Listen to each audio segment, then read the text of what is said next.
Happy Tuesday, everybody. How's everyone doing? Oh, sorry. Wrong one.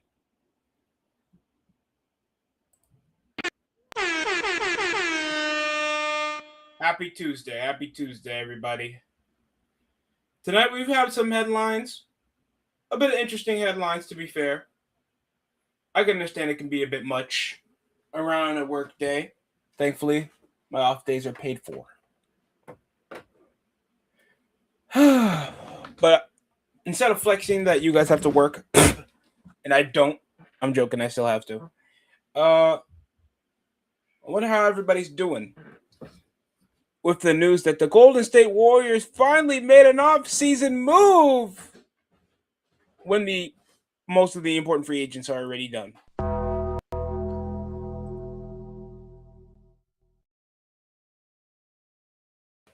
There's got to be some type of mistake. Don't get me wrong. Brandon Williams is a phenomenal player. I'm sure he had some upsides when he was on the bench. But outside of all the other offseason moves the Golden State Warriors had for like 1 year, $2.6 million for Brandon Williams. He's a potential starlet to be a backup guard and probably a project player. But I don't know how much of a project player you can have when you were born in 99, bro. You're 26. There's going to be a defined role of you being a rotation backup point in an aging Warriors team. You're practically the youngest there at 26. And they got rid of Quentin Post. The sad part is I don't know how many roster spots are left for the Warriors. And this is the point where the NBA is even trying to still put significance in roster in divisional significance and actually battling for rival opponents. And yet still the most important secondary guard on the team is what? Gary Payton Jr.? That's an undersized 4 at his best day? I'm joking. Wrong one. I would say you just switch the offense with Mike D'Antoni. Thanks how many times the Warriors would consider playing small ball than actually playing with a traditional 5. To be fair, that's not even how they win their NBA championships. I think the most reputable 5 that was started around their championship era was like what? Freaking JaVale McGee. That was practically a backup center around the Warriors era. And then there was Festus Ezeli. And that was like the 2015 season when they still had Harrison Barnes before they shipped him off over to Dallas. And I would love to be more optimistic about this Warrior season. But I don't know if Brandon Williams is really, something to shake up the rotation. Knowing it's already defined what we got. What is poppin'?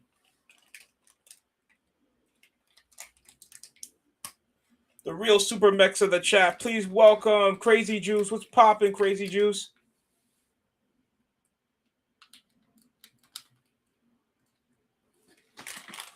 How did you enjoy Monday Night Raw last night? Interesting way to segment it out. For a moment, I thought they was going to toss Royce Keys into catering, not give him his own faction. If a bunch of YNs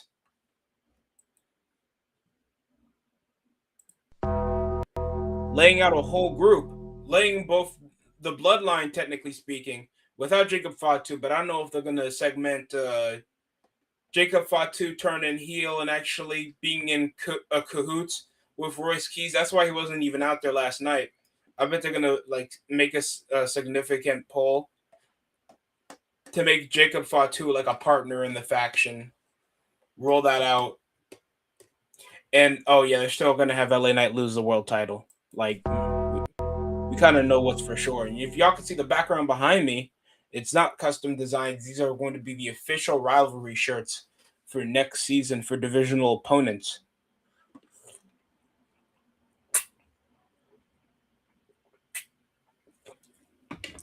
And I can say it's a mixed bag. Honestly, it's a mixed bag. Some of these look cool. Some of these look alright.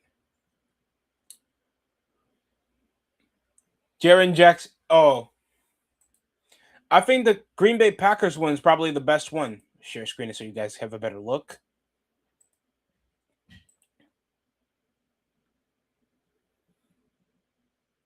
I can't consider that sarcasm. I do feel like it's the best option for Royce Keys instead of just making him the big, powerful baby face.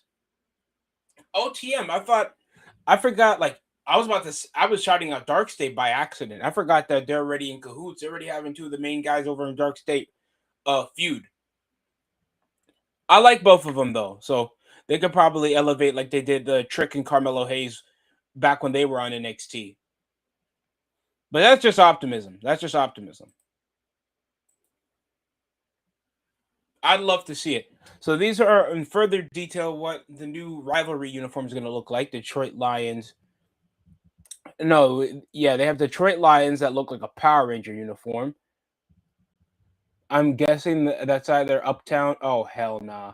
This is supposed to be Houston Texans. That's the call back to the Oilers, Jacksonville Jaguars. At this point, it looks off white. The uniforms look off white with obviously the trim. If you can see the downward pants, you can see that it has the teal, gold, and black, while it has more of an off white look with the Jaguars. We obviously know it's Cam Ward doing the Music City uniforms. It looks okay. I feel like the best one is which one's the best here? I think personally, the Green Bay Packers have the best rivalry uniforms.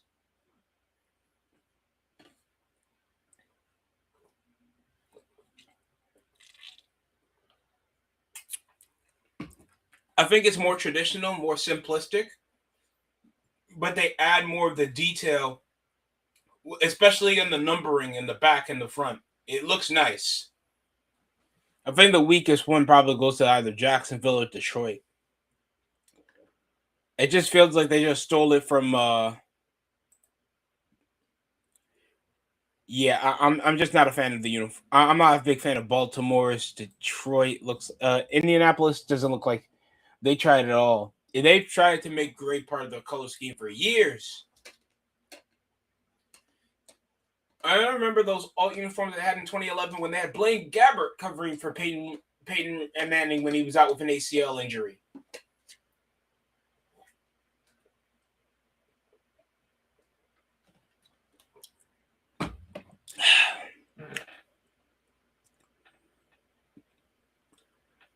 Number 4 is looking confused as hell. I think these are the only ones that they published. But next up, come 2027, also it's selective uniforms for every year.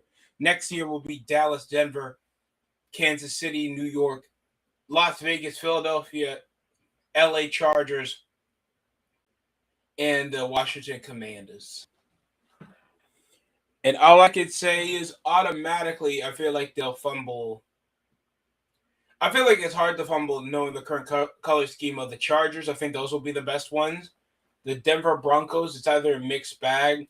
Cowboys. The Giants, I feel like they should have went back to their 90s uniforms for the current era. Simple trim, not overly like Nike back when they had the knit uniforms. When Nike was like on the hyper knit era, and they were like trying to be very aggressive on how they were trying to mix like flex knit upper, a fly net upper, when it was called the fly net. Remember, they were doing that for all the clothing brands that Nike had for the sneakers. I think that was also reminiscent of y'all were hooping. You were probably, when you were a bit younger, Crazy Juice, do you remember the fly net upper in your hyper dunks, hyper revs? I think they also had that in LeBron James sneakers and the Kobe Bryant sneakers back in the day. That was when I was growing up as a kid. That was hefty promotion.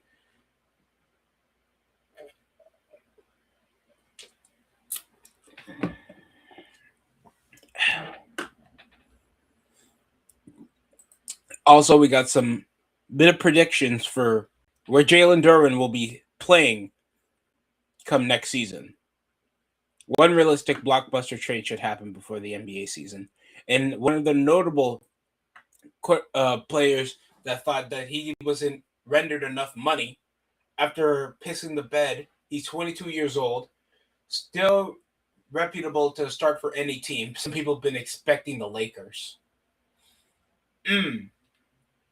for any like expectations for him to start next season, or just suck it up and take over. Still a minimum max contract deal, trying to pull himself a super max contract after like putting up what he averaged like what 10, like 8 points in the playoffs for the Pistons.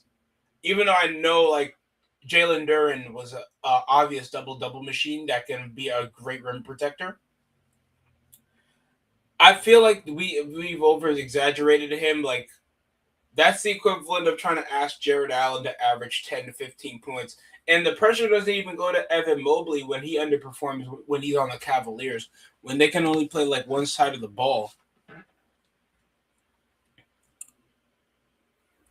At this point of the 2026 offseason, there will mostly be a few T's to cross and a couple of I's to dot, except for, the 22-year-old and All NBA performer who remains without a deal, Jalen Duren, who's a restricted free agent, unfortunately proceeds to a big playoff flop and a huge breakout season for him before. Clearly, there has been complications scoring both developments to the point of the negotiations between Duren and the Detroit Pistons reportedly taken an awful nasty turn per ESPN Tim McMahon. The gap between Duren's assessment of his value, fueled by that breakout and the Detroit's shape to his postseason struggles, may be a wide bridge. If not, they'll probably give him over a short max deal until they can see if he's going to be an efficient mainstay. That's just my opinion. To the Milwaukee Bucks with what? And did you hear the reports of Giannis Antetokounmpo open to return back to the Bucks? And that'd be a massive fleece deal, knowing that he took short-term money. Like it wasn't like Trae Young after he took his max deal with the Washington Wizards. He took a short-term contract. And look how many assets is on the Milwaukee Bucks now. Like Jaime Jaquez, Khalil Ware, Tyler Hero. That's a good secondary scorer. Other than Bobby Portis, it seems like the Warriors gained a lot more trade assets. And if Giannis comes back on a short-term deal just to leverage picks, this will be the biggest fleece of the decade. I don't even know how Pat Riley can even stronghold Giannis Antetokounmpo unless they try to gamble off some assets that would involve Bam Adebayo leaving the Miami Heat too, unless he hears that sound. And that's the thing that keeps on moving, folks. Returning back to the Detroit Pistons, I think it's going to be an 87% probability. Knowing they have predominant assets, but I feel like the best he'd do is just contend for a contract. He's a suitable rim protector coming out of his breakout season. He can still be a long-term all-defensive team player. Yeah, but there's barely any exception except battling for a play-in spot if you're still with the Bucks. I would just stick over with Detroit and bite the bullet, Jalen. The leverage that you have is being a starting five.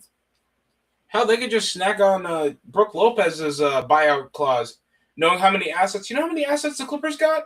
You'd be surprised how many assets the Clippers got.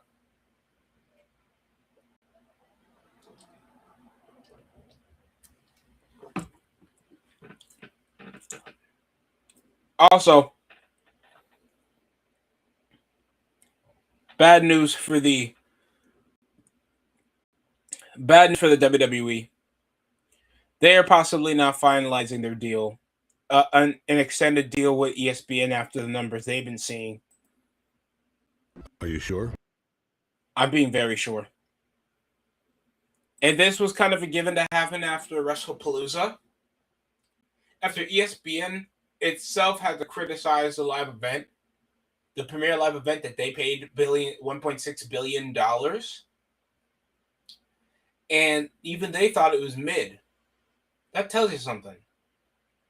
And knowing WWE is in a stronghold of non-accountability, absolutely falsifying more of their credibility when it comes to the booking standard, and ruining more of kayfabe's lack of existence with the Unreal series, just to get nobody over, to try to plateau that Triple H is a great booker, with the bare minimum of reach and the outside reach, knowing that they had to buy out and probably do a predominantly like 60-40 split with AAA to give them max exposure, but predominantly their superstars are going to get over. It really tells you something about the bare minimum TKO is trying to do. Hell yeah, TKO executives pull up to an AEW live event. Not in a mocking exchange like they did with DX coming to a Nitro, but these guys are doing fucking scouting reports. Absolute bare minimum. I wish I'd be making this up due to SC Scoops reporting this over on the down low.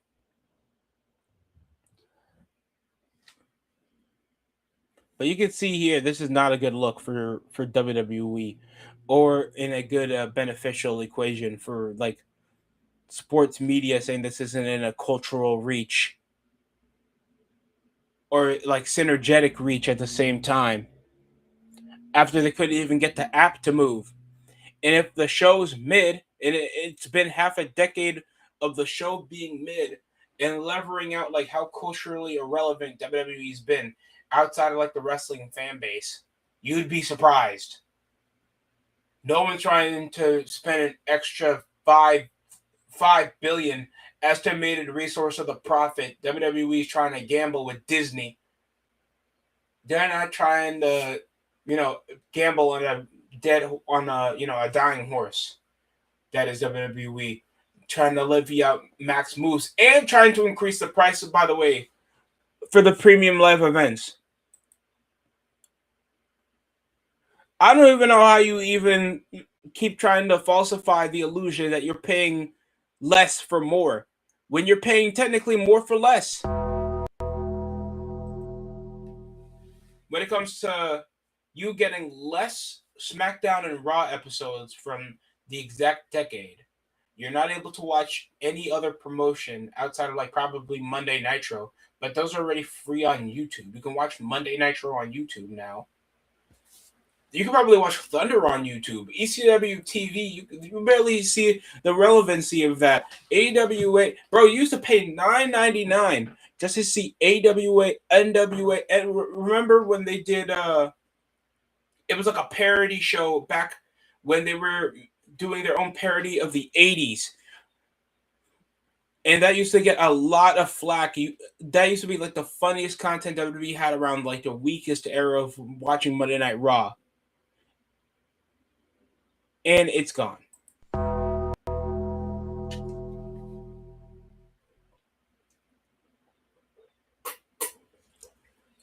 You had Legends House when you had all the schizophrenic WWE Hall of Famers getting into a lot of shenanigans. That was like 2013, rest in peace, Roddy Piper. All the Hall of Famers having fun in a freaking mansion, messing about. Interviews when NXT was strictly a network-based subscription show, when it was in Full Sail, and it was only like under an hour long. That's when I was watching NXT.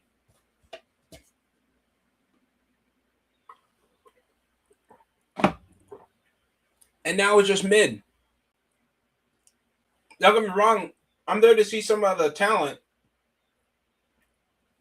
But thanks to Jada Parker being a ring rat, that chick ain't coming to the main roster, even with all members of OTM there.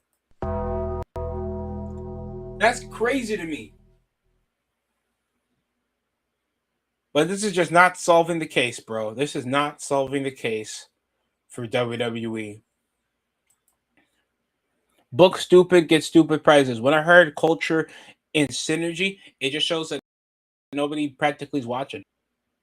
Hell, Pat McAfee was saying the short term out loud. The only difference is he did that to make Randy Orton feel more of a heel, saying that the product sucks. And guess what? You got less people watching your show. I said this for all the Baron Corbin defenders back when like Destructor and all those content creators were trying to push over for the defense, all because they were anti-smart and they were not liking the guys that were trying to get over by the flips and kicks. And don't get me wrong, Baron Corbin is a good worker. Just nobody wants to watch him get beat up. And there's a big difference between going away heat and natural heat. Randy Orton punting John Cena's dad, good heat. You want to see his comeuppance. Baron Corbin tossing dog food to Roman Reigns. What am I doing with my life? That's a good explanation. That's a good ass question. What am I doing with my life when it comes to when I'm hearing this on television? I'm seeing this big guy with all the power in the world, and yet this guy's tossing dog food, and somehow Trick Williams got to get pinned by him clean. And they're making these class of 2016 call-ups from like Big Cass, get over on Javon Evans, and then I'm seeing Baron Corbin, get over on Trick Williams, and this is probably a calling card for Carmelo Hayes to ask for a deal from Big Mr. Tony Khan immediately after hearing I got to get over by a guy that hasn't been on TV in years.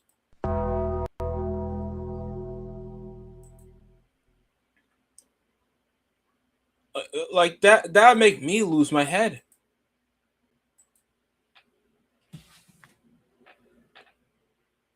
And that's a major concern.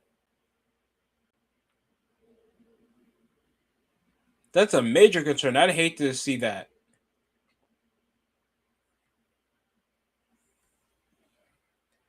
This weekend we have a lot of action though. Let me get the PLEs up. I wanted to watch a Red Sox game. Watch the struggling. Sadly, I cannot. Oh, but we got some Premier League action. Ipswich Town is playing against Leicester. And Southampton. Oh, yeah, this is championship, isn't it? Or this is, I think these are cup games, because isn't Leicester City in the 3rd division of English football now? Yeah, they got relegated to the 3rd division. I was shocked. And then I know why. That striker they got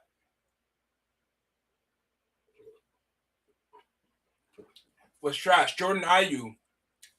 That was like the number 9 for Ghana for the World Cup. No shots on target. Barely any touches. Guys just doing full cardio. While his country is trying to win the World Cup. Either way, Red Sox won. They got 70 wins. God damn, weren't they struggling around the middle of the spring into June? Damn near 20 games above 500.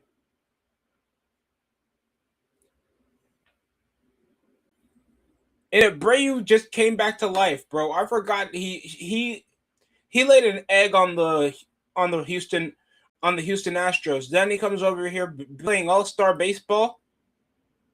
Are you kidding me?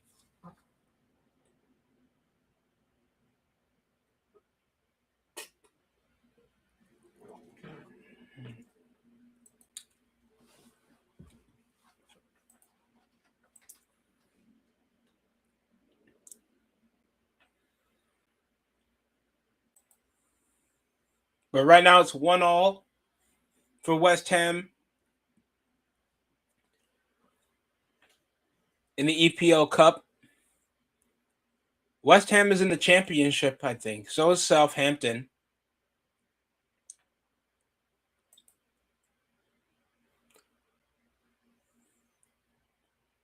And Coventry City is finally in the Premier League, but they're winning 2-1 against not Portsmouth. I know this team because Plymouth beat Liverpool last season, or that was Arsenal. But Coventry might not be a joke this season. There's been times when like you get those second division teams that can actually play some football Frank Lampard's coaching that team. Y'all don't know him. He was a baller up in Chelsea. Played for the English national team. But right now, Ipswich is doing poorly. And so is Leicester City. It's a 0-0. It's a 0-0 draw so far, heading into the second half. While my favorite Spanish team, Real Betis, matching up against Valencia.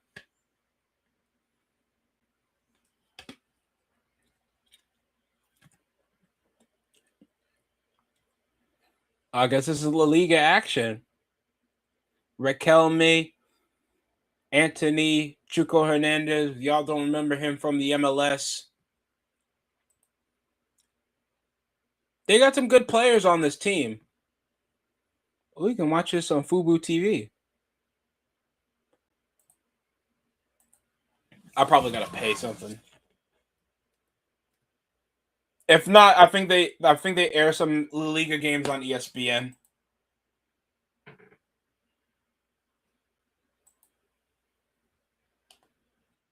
I think I want to rock.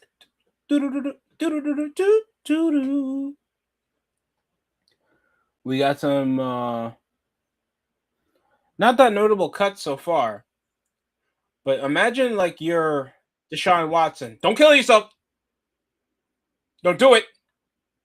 I said imagine. It's hypothetical, please. But just imagine for a second you're in the case scenario of Deshaun Watson knowing like you got heat with the front office and he's feeling victimized. Like he's feeling like the victim, knowing what he did. Interesting, right? And sure, did he had a good week one preseason? Yeah, he was pretty average. But are you kidding me? Like, are you serious? Deshaun Watson thinks he's such the freaking victim. Like the fan base, I think the fan base booed you out. I still remember last season when you got booed out after a torn Achilles, and then you were called a sick fuck against Jacksonville fans in a preseason matchup the season before, and we had freaking Dylan Gabriel battling out for a starting quarterback position. And then who was the best performer outside of Shedeur Sanders? Joe Flacco. And somehow he got to play for every NFC North team. Every NFL North team, NFC North team, Joe Flacco has played for his career. That is interesting to me. And he's a Super Bowl champion. Watson hasn't been good since 2019, if we're being honest. And it sucks to say because he used to be that guy for Houston. Hell, peak Deshaun Watson is way better than rookie year of CJ Stroud, if we're being honest with you. I'll take Matt Schaub's prime over CJ Stroud.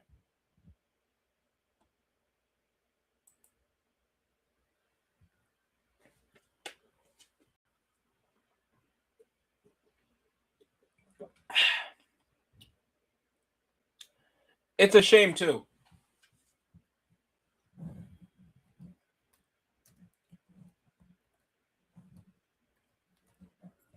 Because now Houston looks absolutely scary with the new football team.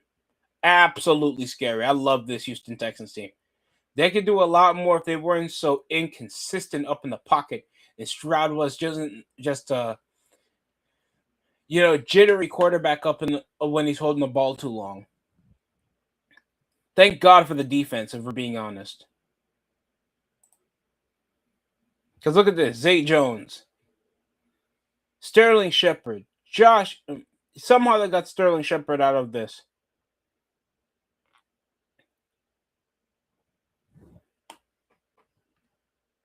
And now they got Kayshon Boutte to play with Tank Dell and Nico Collins. The depth at the receiving core is crazy. I think the only thing that's going to hold back, I don't know how they're going to play with a washed up David Montgomery.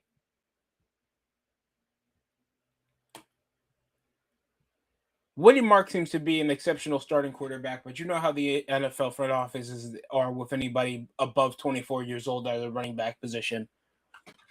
It sucks what happened to Nick Chubbs, though. I know it happens. I know that's what happens in the NFL, but it's a shame, man. He's such a talented player.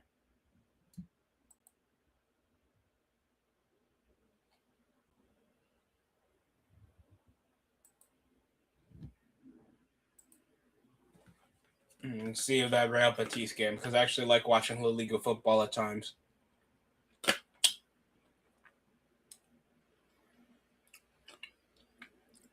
Never again recommend me Houston Dynamo football, please.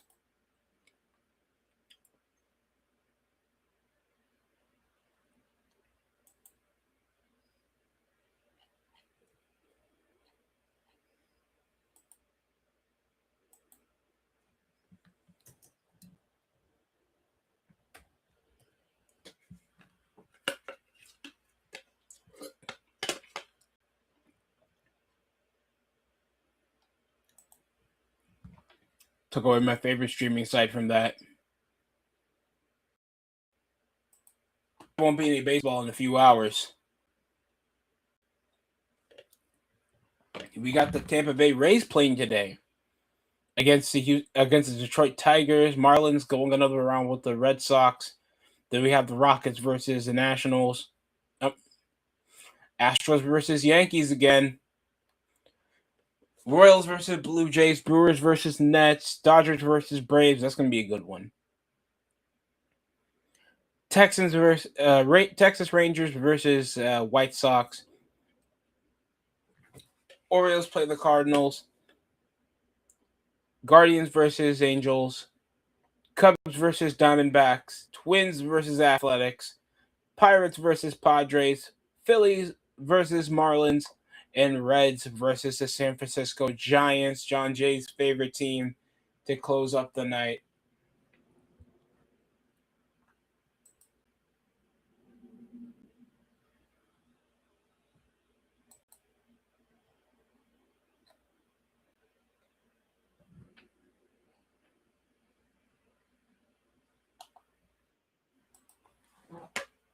Anybody believe who can win NL and AL MVP? Because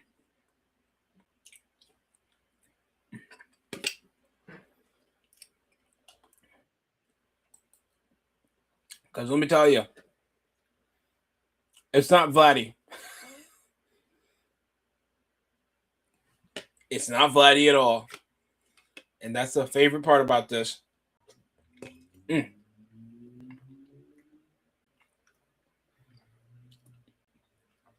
Oh, Cardiff City will play Norwich City. Barnsley will play. Millwall will play Cambridge.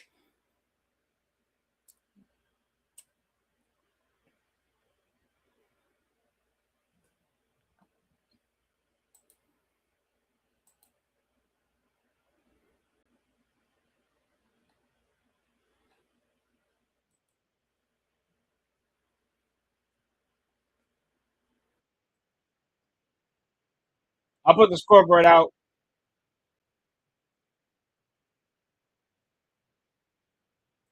Right now we're at the 33rd minute. I know if we're in a weather delay.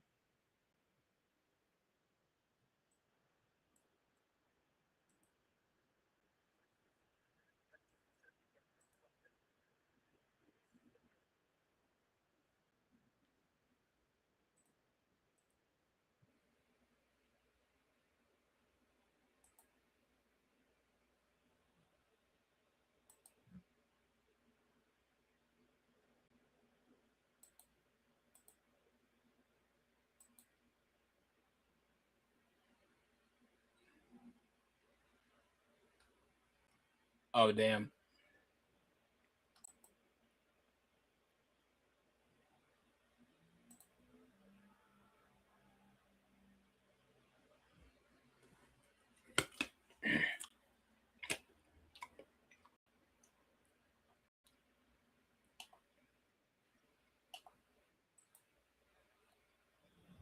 I've been driven by fear. I've been driven by anger, and you're under my.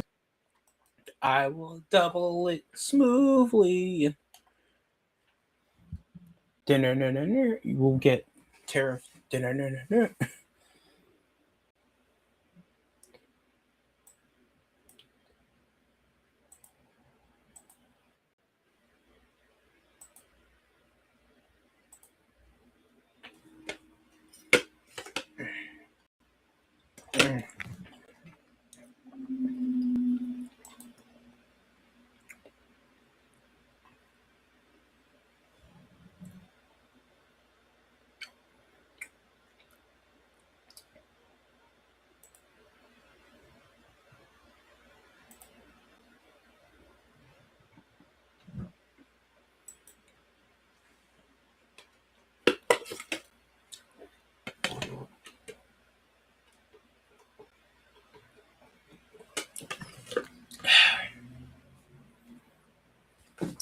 Diego Llorente, Julian Alvarez is yet to be in a club because I know Diego Simeone wasn't going to let him walk to Barcelona.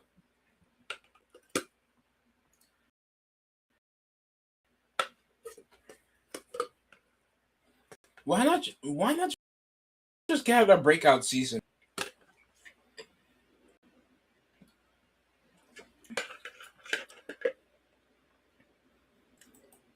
Like I haven't heard this type of thing from Liam Delap.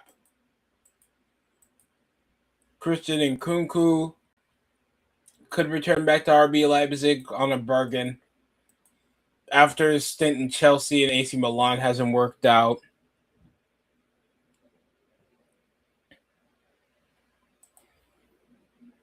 I forgot Wolfsburg got relegated to the Bundesliga too. That's a shocker.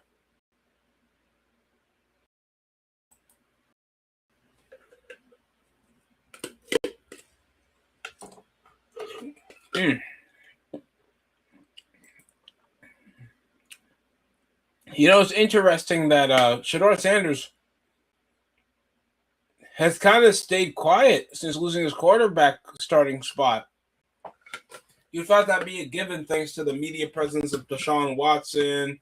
He also has underperformed this preseason.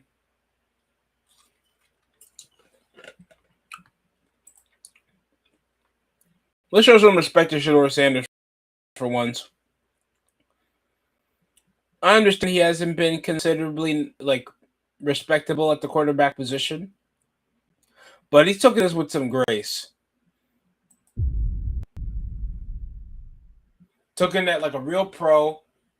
I'm sure he'll have the season where at least he gets an opportunity if Deshaun Watson shits the bed.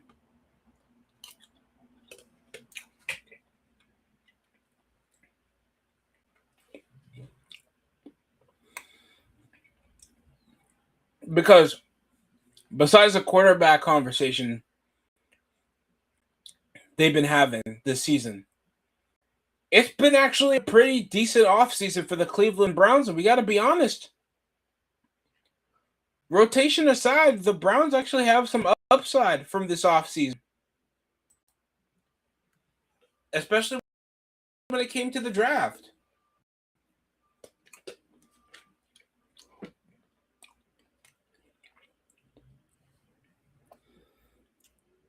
Mason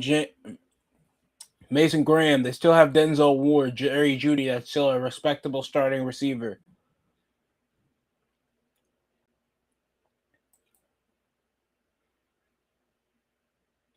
Isaiah Bond, Corley, Casey Concepcion. Yet we need to see what else he can do. And Cedric Tillman, that's shown to be a decent enough deep threat receiver.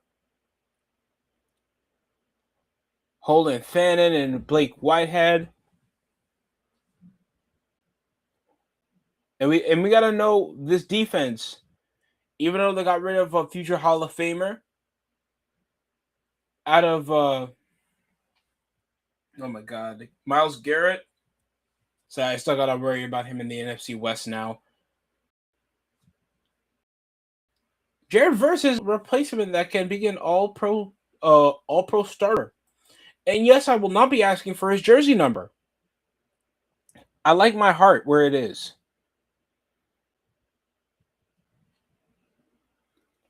So it'd be a shame if this team can't at least get a sufficient 6-win season, 5-win, like a respectable 6 to 7 win season, because I feel like the Browns actually potentially could start a decent amount of games with an upset win, other than the first half of the divisional opponents that are a question mark, especially the Baltimore Ravens after the departures they've had.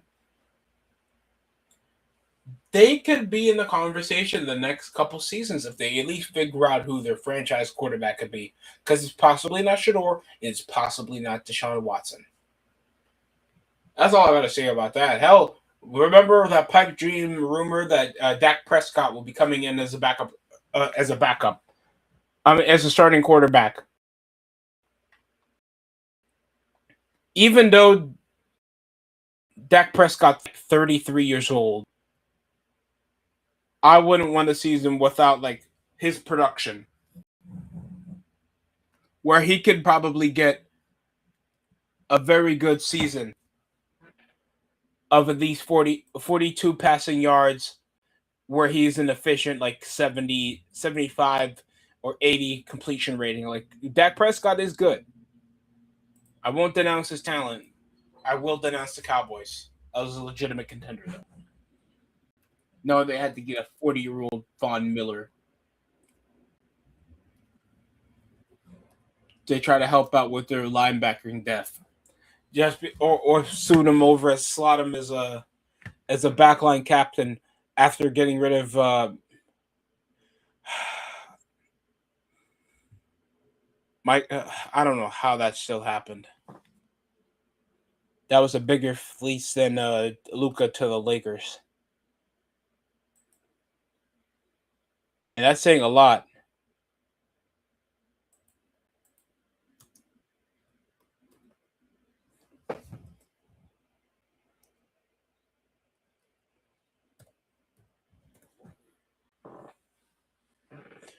I see the lines in the sand. Trying to find out who I am.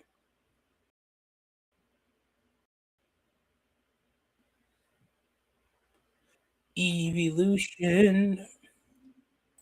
Evolution.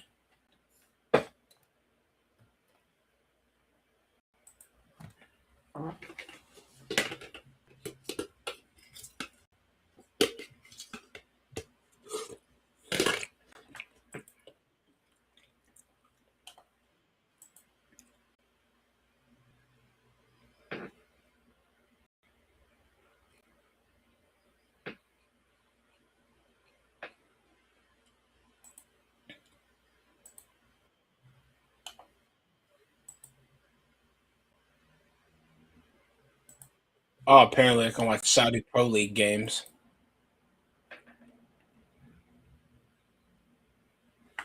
Yeah, the game started 40 minutes ago, and apparently I'm still having a technical issue trying to watch it.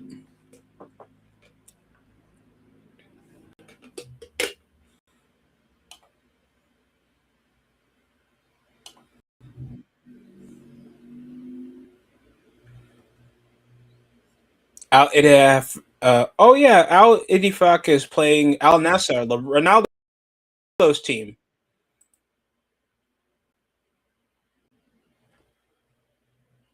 All they give me is the stats and play by play. Oh, and yeah, and I forgot Gabriel Martinelli's probably for sale. I bet he's going to Man City. I bet he's going to Man City. I think that's a given.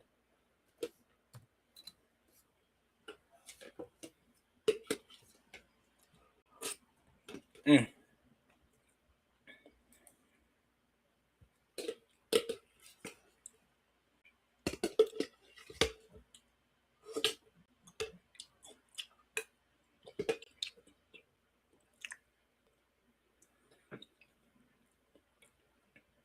Julian Alvarez will join.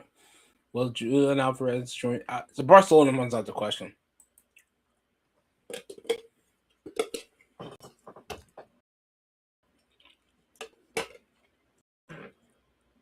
Alvarez already has like. Yeah, I heard Dolly passed away recently, man. I think head of security brought in the news. That's awful news. Generation or demographic, but I heard her sometimes around the radio. That's hard to. That's a harsh thing to happen, bro. God rest her soul.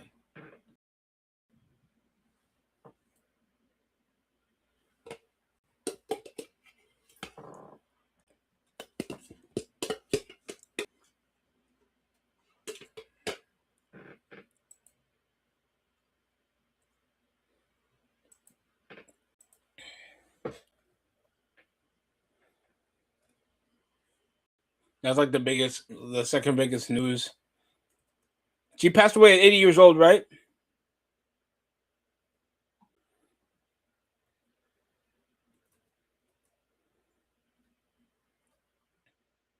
That's tough luck, brother. That's tough luck.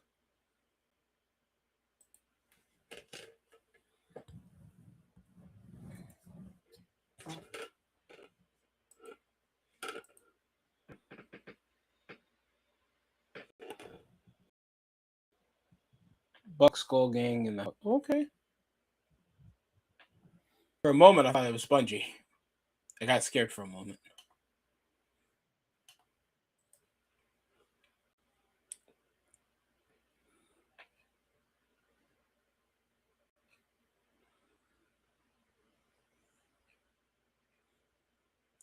Solo Neo, Ooh style. Pff.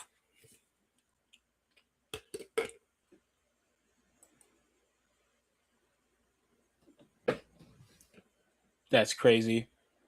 The more information on the rivalry helmets, they kind of either blacked out, white out, or just left alone some of the uniforms. Well, the helmet designs. Mm.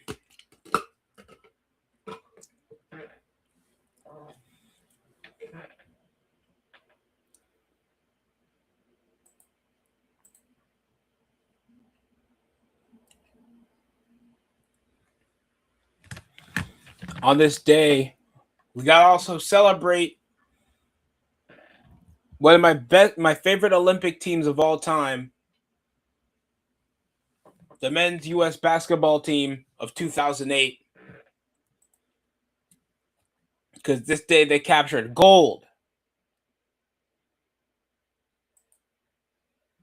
What the fuck? Y'all remember that team? Y'all unk status. I'm joking. But besides that, this was a tough team. A very tough team. Kobe Bryant, Carmelo Anthony, Dwight Howard, LeBron James, Carlos Boozer, Chris Bosh, Dwayne Wade, Chris Paul, Darren Williams, Jason Kidd on his last legs. I don't think we had Brandon Roy on this team. Yeah, I think we had Brandon Roy on this team.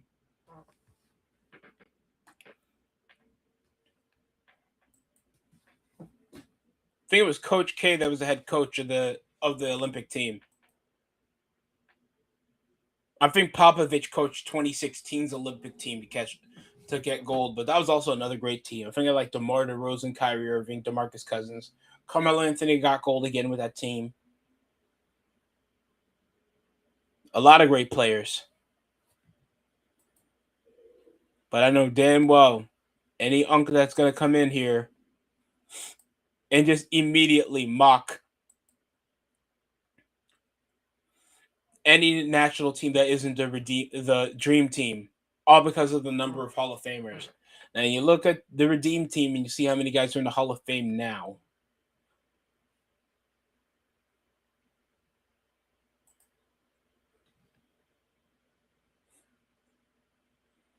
And shout out to the best catcher on the San Francisco 49ers, Jed York. I was just scouting tight end. Oh, god damn it, Jed.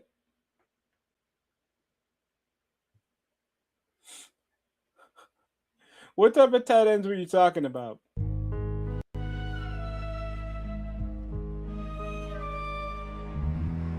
Freaking pervert.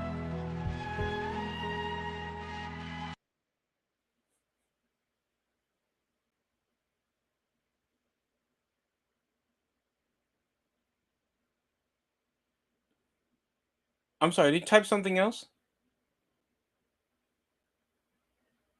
I think you typed something else and it didn't pass.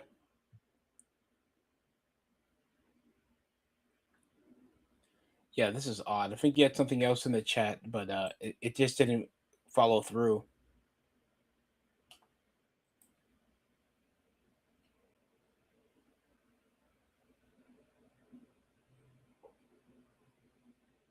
Flashing lights.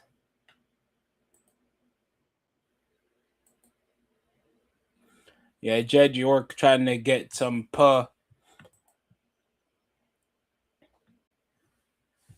I think he was in a recent divorce.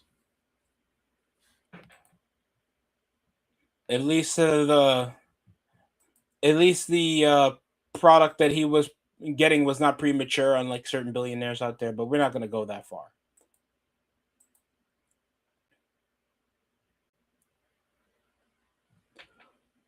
Welcome back to 2013 Heat. March Madness legend, like Davion Mitchell's game winner, Hall of Fame sharpshooter. Hall of Fame shooting guard. That's like, yes, it is Klay Thompson. He's in the Hall of Fame.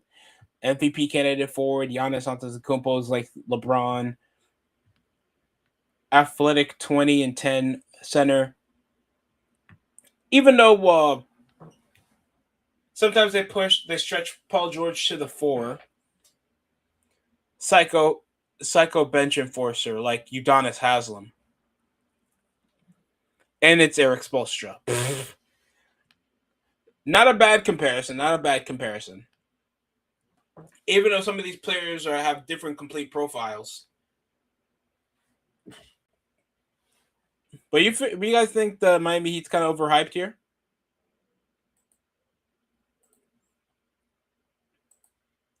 Or this is spot on comparison? Hold on.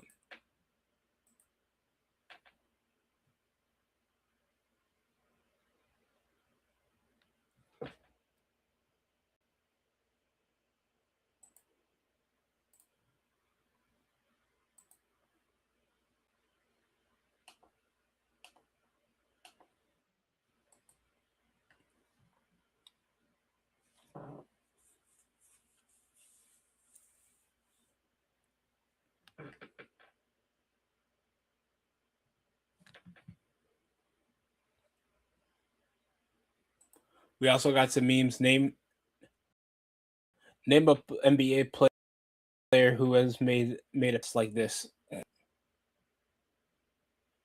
Wasn't that Luka? Yeah, did Luka make a behind the back pass like that from like multiple defenders? Olivia Miles does this daily. Curry, Enes Kanter.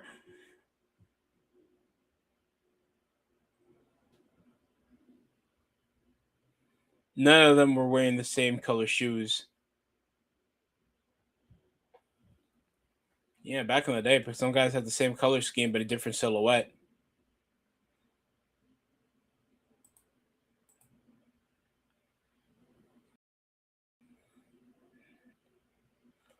Oh yeah, I saw this. Neon the streamer was hanging out and gave 50K to Delonte West. And y'all don't know Delonte West.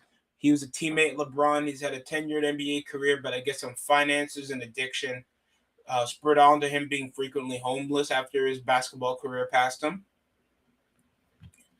And Neon came hooking him up with letting him work out with him, shooting around, getting him a new phone, trying to get him to do kick streams, trying to put him back on his feet.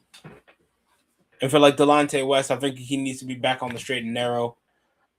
I'd love to see NBA players because like there's certain NBA players that unless like you're not well off to a max contract, it's very difficult to sustain that type of financial irresponsibility, especially past your 30s. Whereas you'll be, especially if you have the wrong people around you, we see what happened to NBA players that don't really last that long, past 25 or late, at least try to play into the end of your their contract because they won't be getting the same monetization or the same like accessibility, the same life schedule as they did. So frequently spending and not knowing what you're spending on, especially if you're a guy that ignores subscription billing. I don't know why are you doing that. Know what you're paying for. Uh, it happens to be tough for Delonte West to keep that sustainable, especially when I know that he had like substance abuse issues, and I think this has something to do with being in an affair with LeBron James' mother, allegedly. Oh, that's what you're gonna do with my mom? Mm-hmm. Your ass homeless. Just a reminder that LeBron is 25-0 in the last 25 playoff series in the Eastern Conference. That's an insane number. God, I think majority of his career, he's always made it to a conference finals in the Eastern Conference. But that was when he was a primed, like even the time when he was like 33 years old. I think that was his last season with the Cavaliers. He was still in his athletic prime where he wasn't dependent upon another secondary scorer. Even the time when Kyrie Irving wasn't available, he had like an injured shoulder Kevin Love. And y'all saw what he was carrying back in 2018. So it wouldn't surprise me.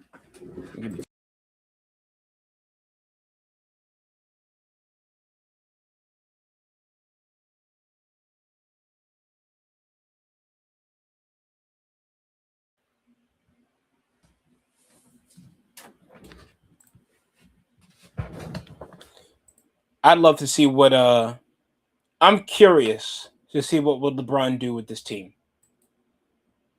I'm very curious. Because I don't know if he'd be a predominant like threat or still be a secondary or third scorer, if he's going to be more of a facilitating point forward like he was when he was on the Lakers.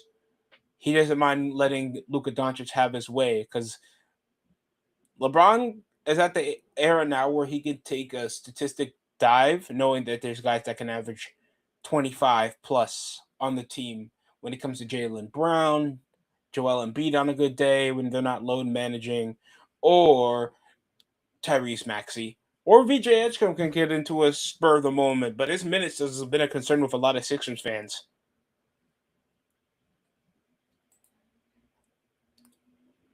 Oh yeah, I remember this.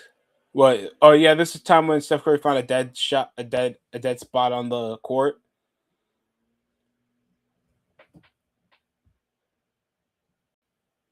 Oh Jesus Christ!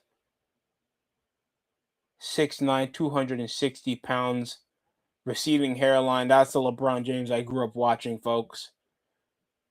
Not the freaking lace front spray on LeBron James that can now shoot a jump shot and do no look passes. LeBron just get out the way, and with Dwayne Wade's gonna lob me the ball. With like Chris Anderson, the Birdman, Mario Chalmers, sometimes Norris Cole, and of course you still had Dwayne Wade, but he was in his athletic decline at that time. But he didn't mind sacrificing his points average. Angel Reese, part 646. Okay. God damn. Okay, does Angel Reese know any post moves out there? Just saying. I'm a woman now.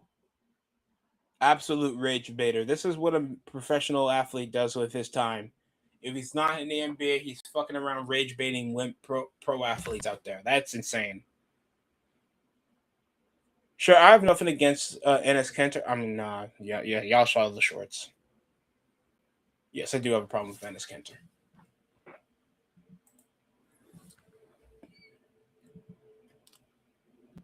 So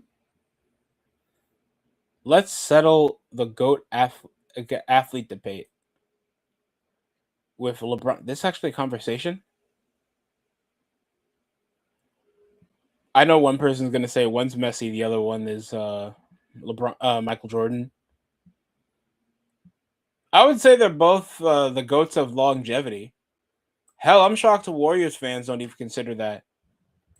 He's going to miss a dunk for the Sixers in one game.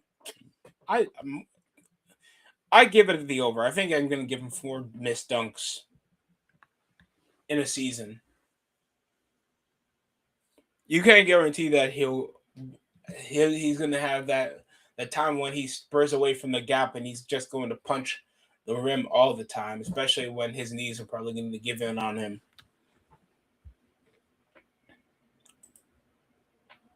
The GOAT athlete. I got to give kudos to both men. They're both playing still what would be considered the highest level if you consider Saudi Pro League and the 76ers is high. I'm joking. But besides that, both the masters of longevity, drinking some type of elixir, drugging themselves while LeBron takes hairline surgery to the next level. And with a trophy list that's probably gonna take out an entire room. It's insane how much these two has accomplished in both of their sports. LeBron always on PEDs. Cristiano trains hard, but still a lot slower than his prime. Oh God, Ronaldo. Yeah, I saw like his speed fails him. And Ronaldo used to be explosive. He used to play the left wing before he played as a striker, and then he was playing like a left wide striker, where they try to lengthen him so we can get some width. Because Ronaldo, before he became like a great like finisher from the box, he was outstanding, being explosive with his step overs. He could do neat tricks. Like if y'all saw his time in Manchester United to his early stints in Real Madrid, that's what a lot of kids wanted to play like. Especially even though those teams were a bit better than the teams he had now.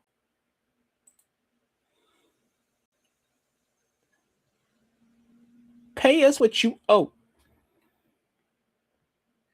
Jesus Christ. LeBron. Why does LeBron look like the game in this thing? Most points in history, second most points in history. God damn, they have to rub it in. I hope Kareem Abdul-Jabbar sees it.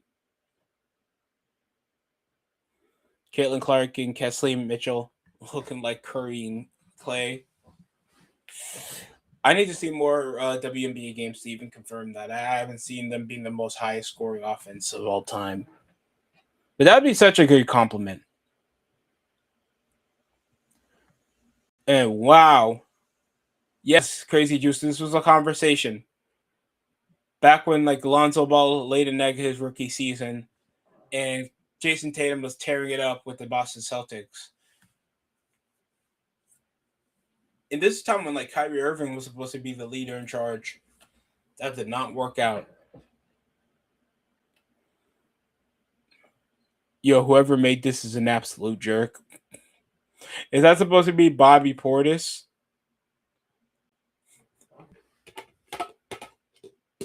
Part of the Miami Heat off season. Underrated part of the Miami Heat off season. Oh yeah, they'll put you in a specific body fat percentile. Heat culture.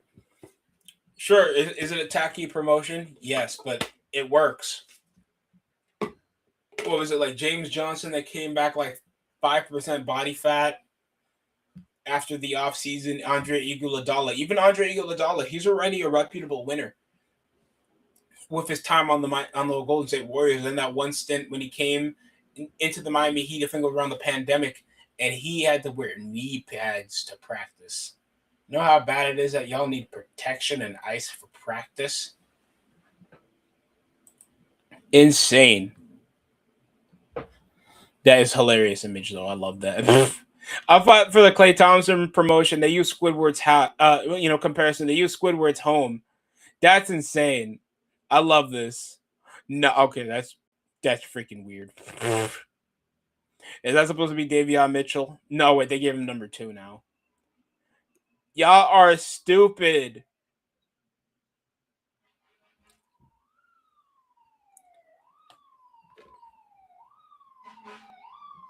Yeah, this looks fitting. Wasn't the last person to wear number 11? Who's robbing the cook? Yeah, that's what happens when you let your baby mama cook, ladies and gentlemen. Oddly enough, I have to live near a fire department. Yeah, Jaime Jaquez, wasn't he the last person to wear number 11? So now you got Tyler Hero, overrated 2 guard. Khalil Ware, that's a tough loss. Jaime Jaquez Jr. Norman Powell, because he wasn't going to take another max contract. I mean, no, the Heat weren't going to afford him to take another max contract. So he's up in Chicago in some Greek rotation player.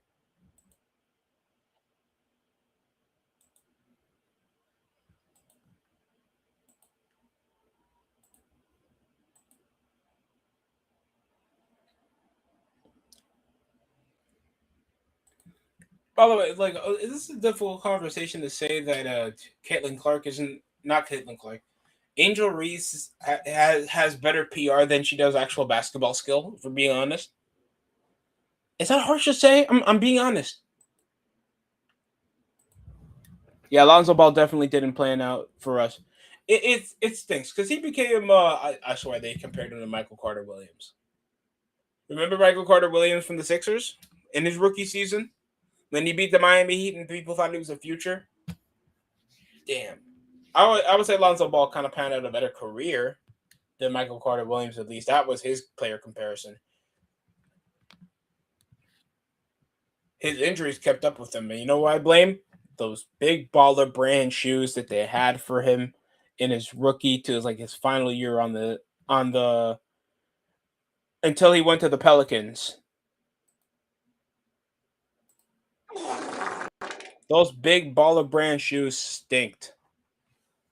I've been hearing complaints. And remember the retail? Because obviously he was trying to be like, well, if you aren't a big baller, you don't have to get the baller shoe.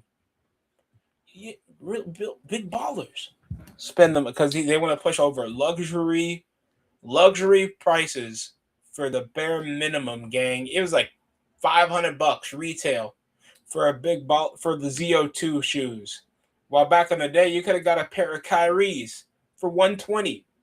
A pair of Kobe's when they were still for sale. When they were doing the Kobe NXT series. The Hyper Dunks. This was 2017, by the way. Back when Kobe's were actually wearable. I'm kidding. They're always wearable. Kyrie was still in good graces of Nike before anti-Semitic remarks. And people were somewhat wearing Adidas at the time, even though Derrick Rose sneakers were all the way in Burlington after his time on the Knicks didn't go well. But I felt like that was like the last year where Nike was like the go-to shoe for everything. Especially in basketball. Man, bring back the Hyperdunk series, ladies and gentlemen. Bring back the Hyperdunk series. That used to be like peak basketball. From I feel like Hyperdunk 2012 to 2018 was like the best go-to sneaker if you didn't want to have the bread to spend on a Kobe or a LeBron shoe when they were like 200 retail.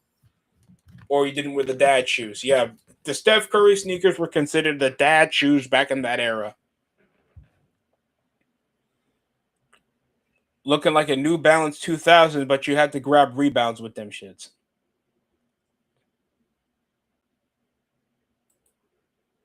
Klay Thompson is late to his 3 p.m. introductory press conference with the Miami Heat because he's currently stuck in traffic. Okay. Miami traffic got to be harsh in this time period. Oof.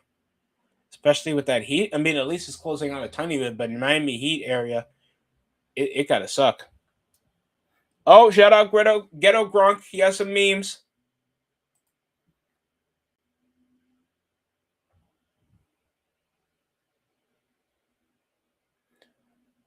Oh boy. Oh boy.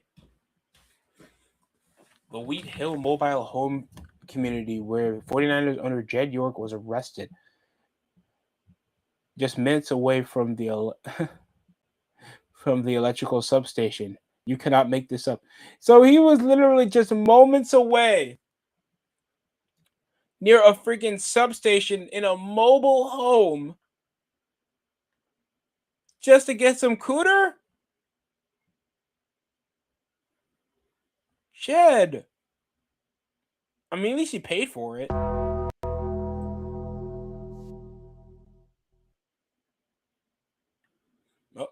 Oh, okay.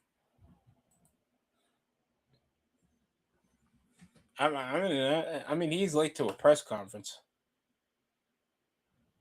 Authorities have released a photo of the prostitute.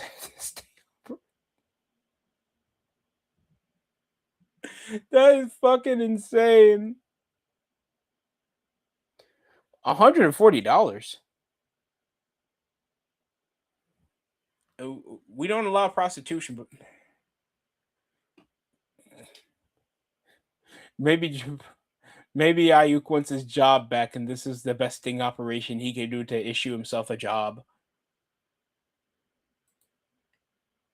He already sucked on the field, so what's the difference here?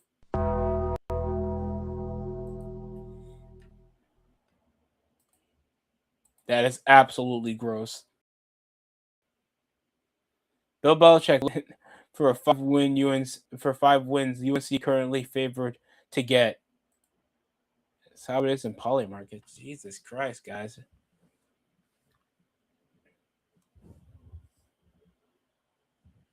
What's the stagnation like? Is there a top recruit even that North Carolina has this season? Nobody. 49ers owner. Hey. Yes. Come on in. Make yourself at home. Okay. I'm kind of nervous, but I'm excited. Make yourself at home. The motherfucker That's got a little bounce crazy. on it, don't the tax. You putting tax on coochie? Yes. Don't worry, baby. Just behave. I got some That's toys. Jed York for you folks. Jed York at a random trailer park in Ohio. God damn. Oh, how's it Jed York? You see that $200,000 car right there in a trailer park gym? Okay. We found him, folks. Patriots after finally drafting and developing a good wide receiver for the first time in a decade. Oh, yeah, like they did with Keyshawn Boutte and just letting him go? That's crazy to me still. That's a crazy thing that happened. 49ers players realizing they can harness the electrical substation power and to redirect it toward their owner. Bitch, we're the Guardians of the Galaxy.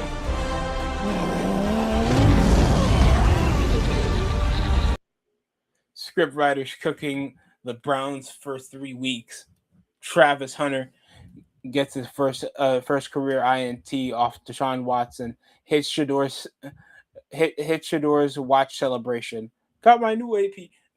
Baker Mayfield smokes the team that replaced him. Shador starts home opener.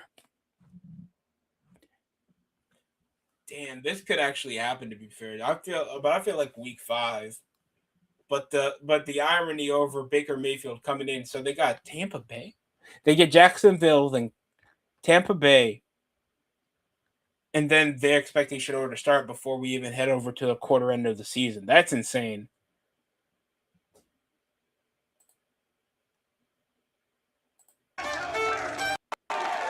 Deshaun Watson getting named number 1 quarterback, going 5 of 12 with 36 yards with 1 interception against the Bills practice squad. Then criticizing the Browns fans for booing him. Dude, they booed you off your Achilles tear. You think they give a shit about you after putting up 36 yards? They hate your ass. Come on. Ridiculous. And the worst part, he considers himself the villain. I know he considers himself the victim out of this. Absolute joke. Deshaun Watson is an absolute joke. Cleveland reporters. Now you're QB1. Do you actually hate the Browns fans? Not just the men, but the women. Bruh. And the children, too.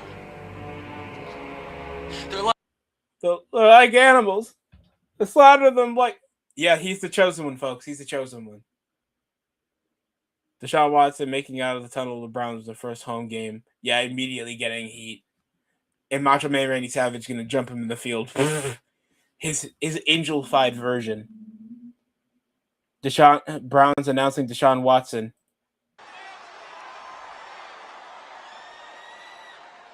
Come on out, you rapist! Drew Lock watching Jalen Milroe. Yeah, that was a piss poor performance. Don't get me wrong. Drew Lock actually played pretty decent. Pretty decent. Then Jalen Milroe just coming around, just not knowing how to get any read done, bro. That's a concern. And he had the biggest upside that before Mike Tomlin retired his last final season, he was actually trying to scout Jalen Milroe, pushing him up to a private dinner. These raw prospects need to be behind the veteran quarterback. I don't care if you guys are going to enforce to rebuild. Unless it's an injury circumstance, just let the young star learn. He has a whole hundreds of playbooks to know how to throw in different techniques.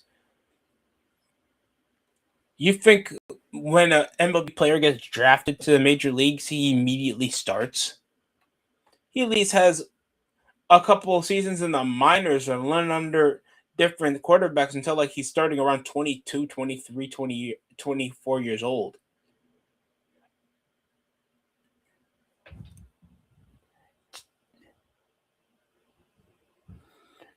Vikings. JJ, how did you miss the wide open touchdown? That wasn't me. That was not. I'm done. The JJ McCarthy sympathizers gotta like understand that this kid is just not good yet.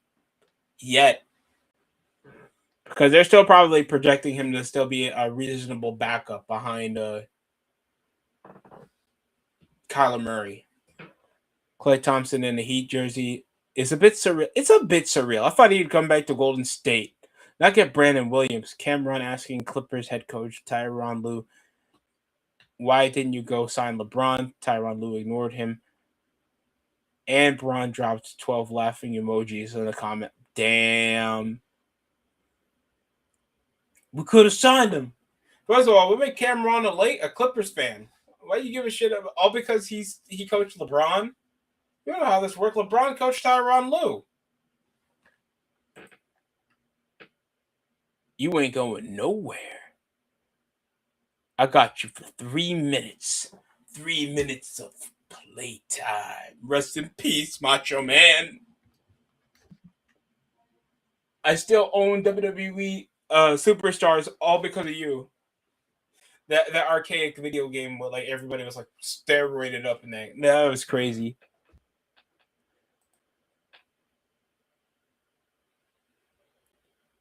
Yeah, rest in peace, Dolly, man. Jesus Christ, that's a harsh reality, man.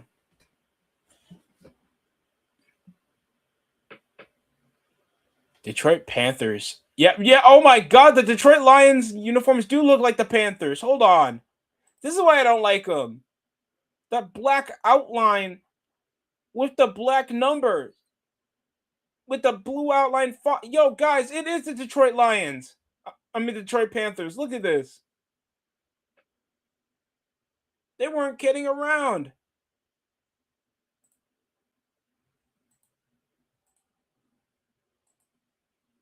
Absolutely awful. Other than the number on other than the word Detroit on the jersey, how could you even think this isn't? This is insane.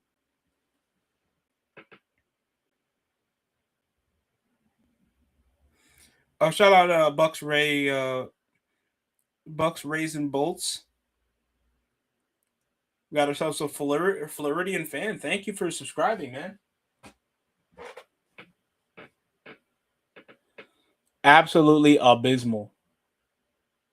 Yeah, now I can't unsee it. Now I can see the outline over in the shoulder detail. Hell, they still have the same color scheme as the freaking Panthers helmets. Look at this. They just relocated the freaking Lions to Carolina. Absolutely abysmal. Worst rivalry uniform so far. Chicago Bears uniforms are not even that bad looking. I think tonight's NXT. Y'all want me to stream that? I haven't ever done an NXT stream yet. Thanks, I have the whole week to myself. I can do NXT, Dynamite, AEW Dynamite. God damn, if I do like TNA, I mean, I should do a follow up after watching the whole pay per view. Give me 2 seconds.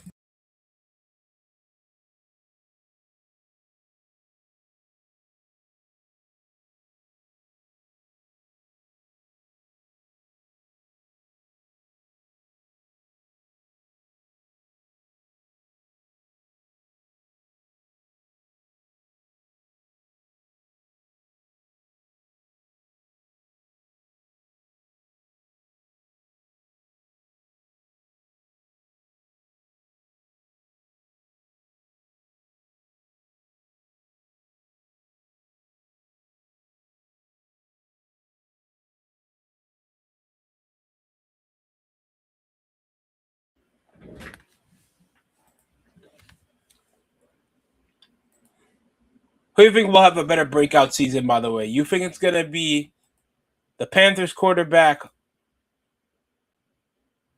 or the Texans quarterback? I actually have a little bit more upside for the NFC South in general because how unpredictable it is. That's the crazy part. I actually have more upside. Bryce Young, I feel like, has been a more, better project. And they have, I think, better depth than last season.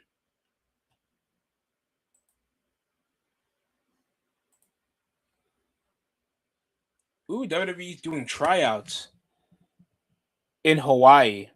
Who the hell's going to afford to go there? And of course, we have to make it feel like you're Hawaiian with a bunch of Samoans. In the promotion picture, they have freaking The Rock, Roman Reigns, Jimmy, and Jay. They're going to be so freaking cheap. You're going to see Tamatonga and Talaloa. How do y'all feel about this, by the way? Top quarterbacks under 25. They put Drake May, fair. Young, exceptional quarterback. He had the deepest playoff run. CJ Stroud. And then the cover athlete of Madden 27. Why? Just tell me why. Why can't we just give some fair points? All due respect. You're not telling me Caleb Williams is worse than CJ Stroud and is on and off season. That's crazy to me.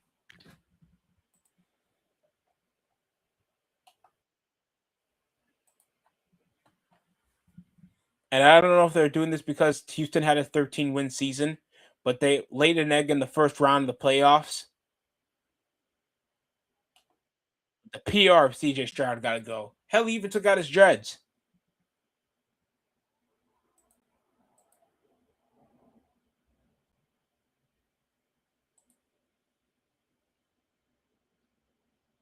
We're looking into his last season stats. CJ Stroud played 14 snaps. No, he played technically he played 868 snaps, but he started all 14 games with only a 64 completion rating for 3,000 passing yards flat, with 19 passing touchdowns and 8 interceptions. and rushed for 209 yards. So substandard passing yards and not really that much of a deep ball thrower. While Caleb Williams, with his breakout season at 24 years old, played 17. He played literally four more games than him. 99% of his snaps were played. Even though his completion rating is poor. Didn't he complete more passes than him? Yes, he did. 27 touchdown passes off one less interception. And has a way more exceptional pass, and just has a 1 percentile over passer rating. But it shows that his consistency and his availability and his impact resulted in a way more successful season that they beat the Packers twice. That's insane bias. You're not telling me CJ Stroud is better than Caleb Williams. Not in a long shot.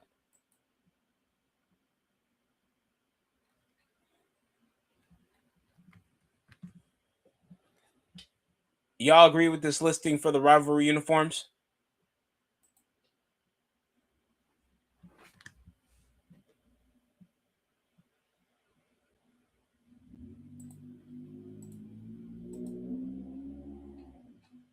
Girl, close your eyes. Let the rhythm get into you. Don't try to hide it. So we got the Patriots and the Texans rivalry uniforms. Seattle Seahawks, that looks like University of Oregon, with the Buffalo Bills whiteout uniform. And the Tennessee Titans. Niners look okay, but it feels like they just based it off their color rush they had a couple of years back. Jaguars look okay. The only thing that keeps it from being like a top tier one is the numbers don't mix with the color scheme. Packers, I feel like you should bump it up to a B. The Packers uniforms actually look pretty nice. Vikings, Colts, and Dolphins. Yikes. Cardinals still look like a taco. Stop trying to enforce gray on these franchises. Bears look mid. Rams look somehow worse. Then they already have a cool base uniforms.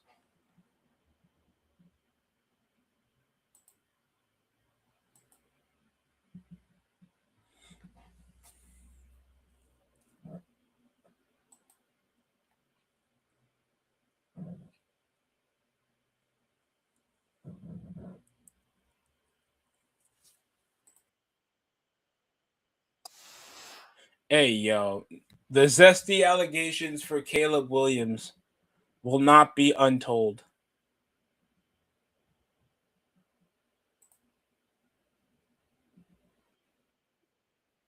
Oh, let me see why.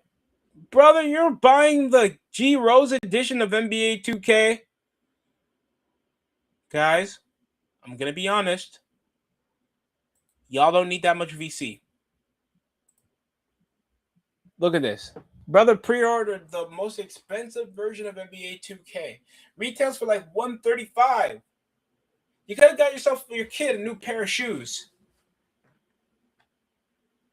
This is symbolic. Nigga. Don't send Toby away. Toby be good for your hand, boss. Yes, he will. Yes, he will. There's no way y'all telling me. Yeah, the Panther print is saving the uniforms for the Panthers.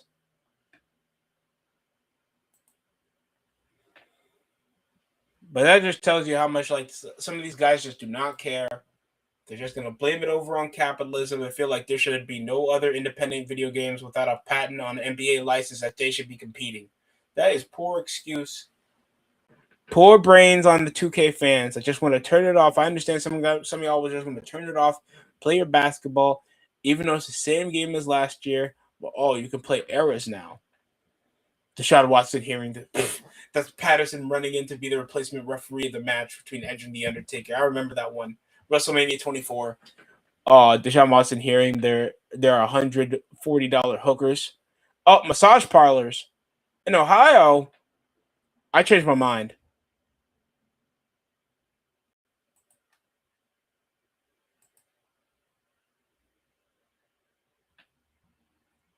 That is hilarious. I miss WrestleMania 24 though. That was my favorite. That was one of my favorite WrestleManias growing up.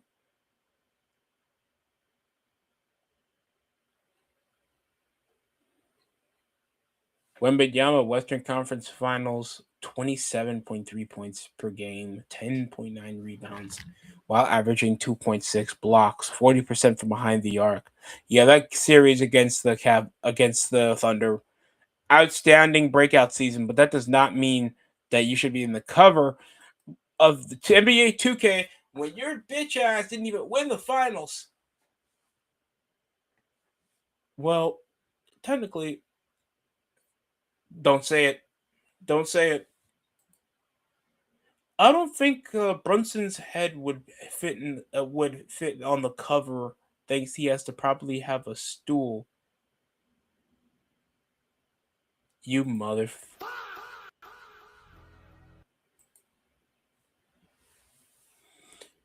The NIL is going so crazy that we'll probably have Brett Favre transfer. Be a transfer commit and still be eligible, knowing he played two seasons for Iowa State. If you want to count also his time in the Arena Football League, no, that's Kurt Warner. Don't move no more. Shout out to Hood Woj. Don't move no more. OJ Simpson is also going to be a transfer committing for USC, not murder. It's insane. These memes are going crazy. They think Brett Favre is going to recommit to Texas University. We'll have Adrian Peterson go commit for LSU. Plus, we'll have Shaquille O'Neal return to LSU, even though he hasn't played basketball in 13 years.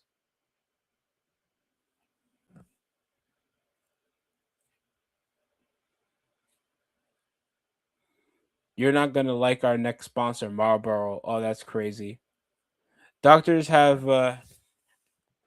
petitioned the Big 12 to stop its jersey patch on the field logo sponsorship from Monster Energy. Who the hell? What the hell is Athletic Sports and Monster Energy having a sponsor off? What the hell? That sounds so counterintuitive. Big 12 and Monster Energy on a football jersey in college, gang. Well, at least they'll sell more White Monster to the demographic. But isn't that kind of counterintuitive? We'll get a freaking Marlboro sponsor next.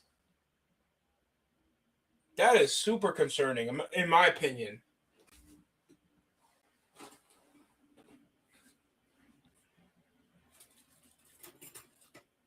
And that stinks too.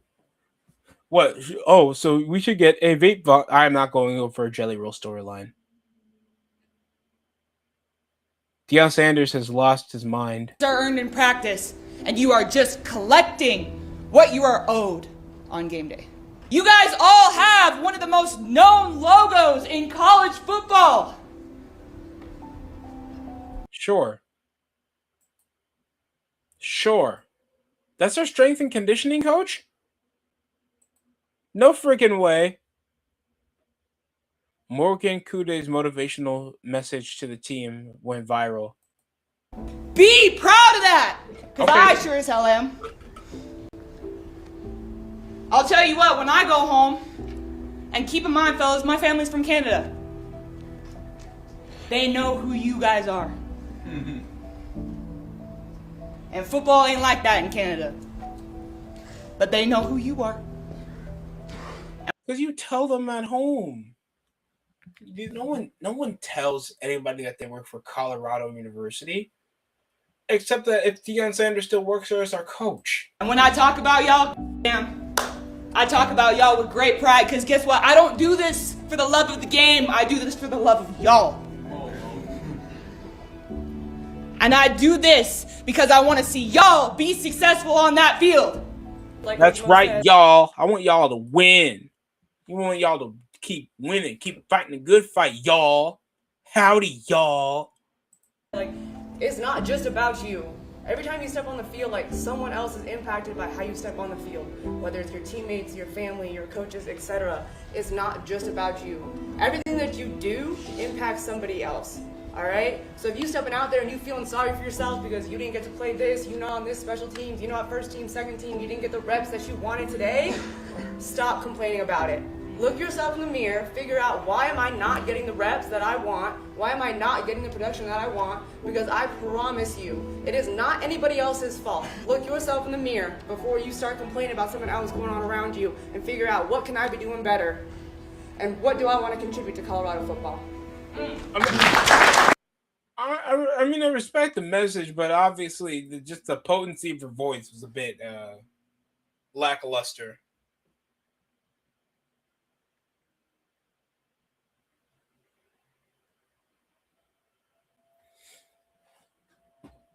But, you know, you got to put your passion somehow, and your strength and conditioning coach does care about the team.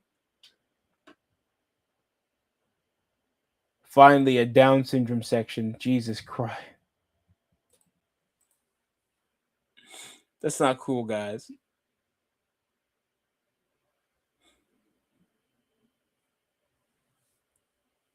Coach Keeleman. Oh, is that where the meme is coming from? Coach Keeleman says thanks to everything in his family.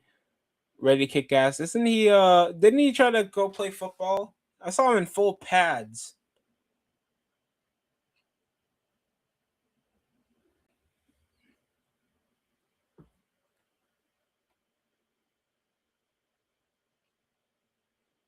Somebody actually went to a visit with a modern twist. A tradition with a modern twist, Cracker Barrel.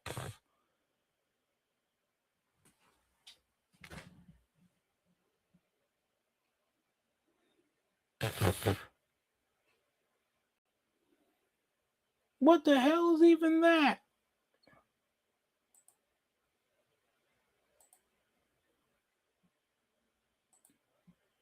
Frank Gore's going to return back with an NIL deal after coming from the transfer portal, folks.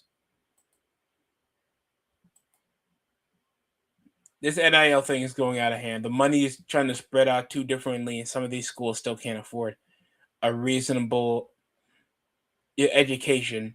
And some of these students still paying like 100 bands just to learn probably a useless major.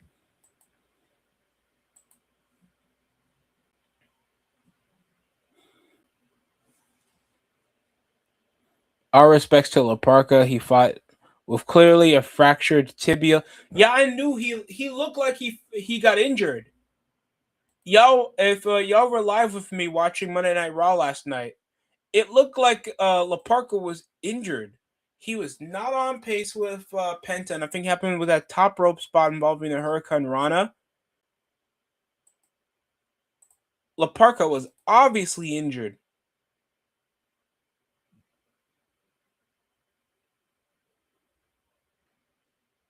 I mean, kudos to him still trying to work the match, but tough luck.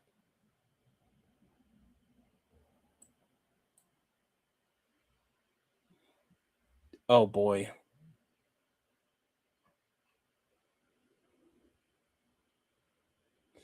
Immediately after her first bite. That's literally Jed York after he knows that she was pregnant.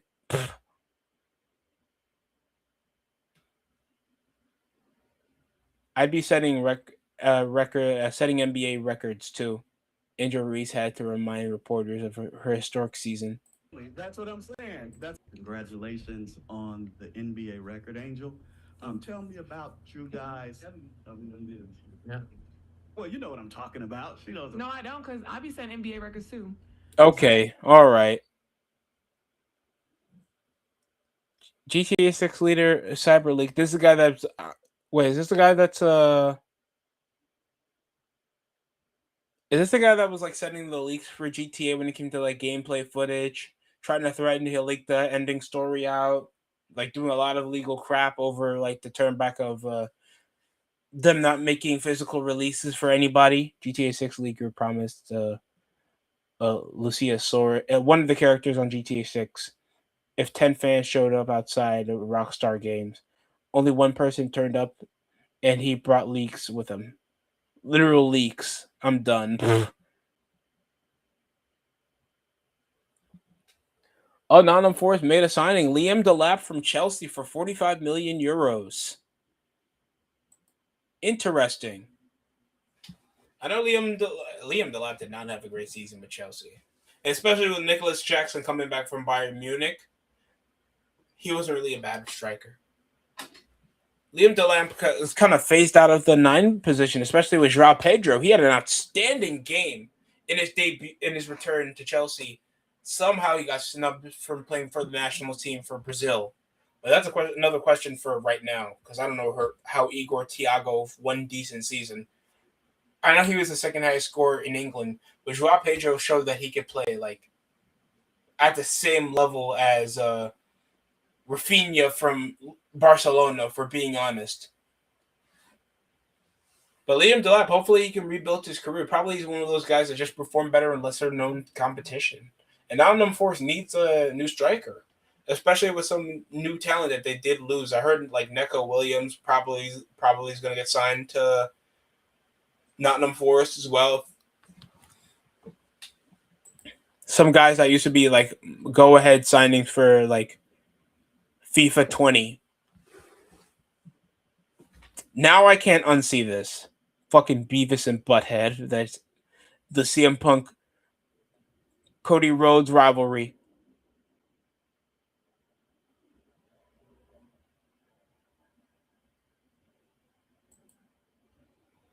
Seriously, how like plain and obvious they're treating this rivalry with CM Punk in Cody Rhodes, and it's always bland, bro. It's always bland. I've tasted winning before. The opportunity to win against a high level was very attractive to me. Klay Thompson explains this decision to join the Miami Heat for this next chapter of his career. Who could consider it the long term? Or if he underperforms, he might be phased out the NBA.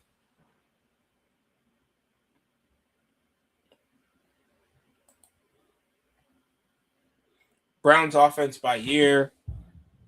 Oh God, remember Amari Cooper when David Njoku, Moore with Ford and Deshaun Watson. How did you guys fumble this? Nick Chubb, Jameis Winston, Jerry Jeudy, Moore and Njoku. Concepcion, we still need to see a lot more from him before we consider him a legitimate option.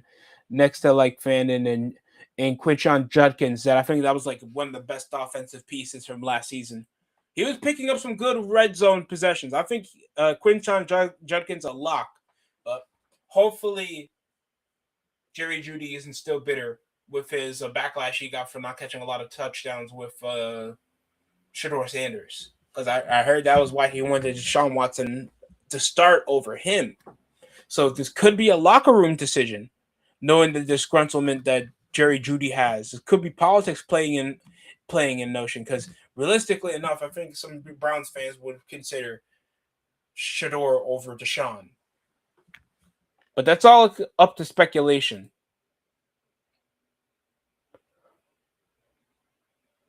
Oh shit, do we have a new Crash Bandicoot game? Oh no, this is Fortnite.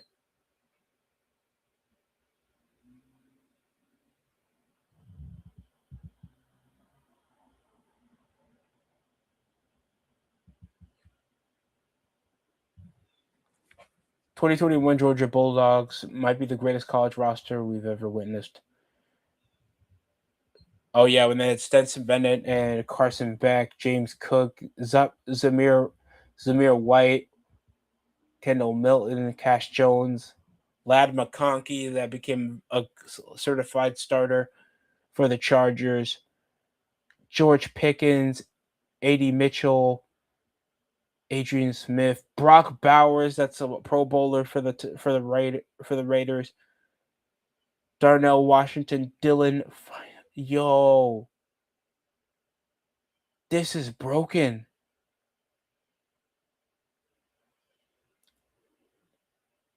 Especially in the linebacking position and the D tackle, Jordan Davis and Jalen Carter. Guys, this is insane. Yeah, y'all keep forgetting how good that national championship team was with the Georgia Bulldogs, guys. That was insane.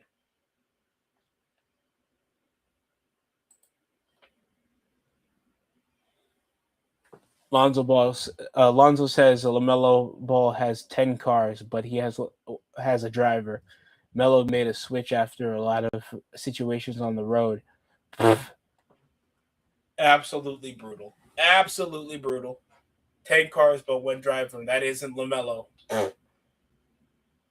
He has his own personal driver. They're gonna shit on him. I mean, I like how in the podcast they were also mocking what LiAngelo Ball did in China with stealing some luxury shades.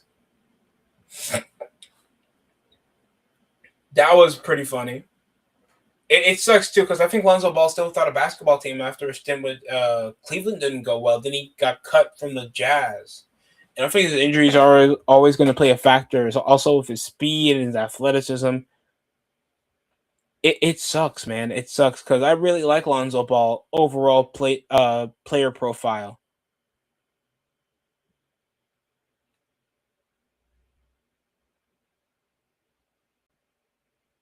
Oh yeah, Dragon Lee, yo. I want to talk about this. Dragon Lee, Ray Phoenix put up probably the best match of this year. To the equivalent, I think it's as good as what Leon Slater and I hate to say this, Javon Evans and Leon Slater almost got beat for match of the year. This was like great luchador back and forth between those two. Outstanding pace. The false finishes were crazy in the near falls, bro. An outstanding show of momentum, especially with the counters. It got a bit sloppy earlier in the second half of the match. But ooh, bro. I could rewatch almost every spot. Outstanding showcase with two great luchadors. The worst part about that, I think the only AAA star they had was La Parka. Coming out of that tournament that was obviously going to lose. Dragon Lee was probably not going to win because he hasn't gotten momentum since he was tagging with AJ Styles. And then we had Pent, and I'm sure a lot more people wanted to see Penta and Phoenix team up or at least match up in the final. Even though I feel like, obviously, I don't think either of them would win, even coming out of this tournament. Just saying.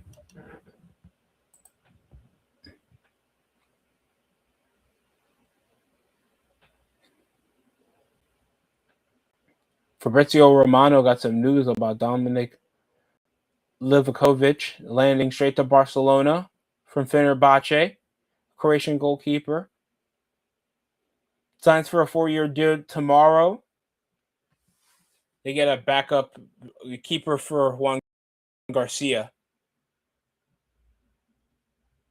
Yeah, Dolphins fans are ready like that goat trying to enter that oven.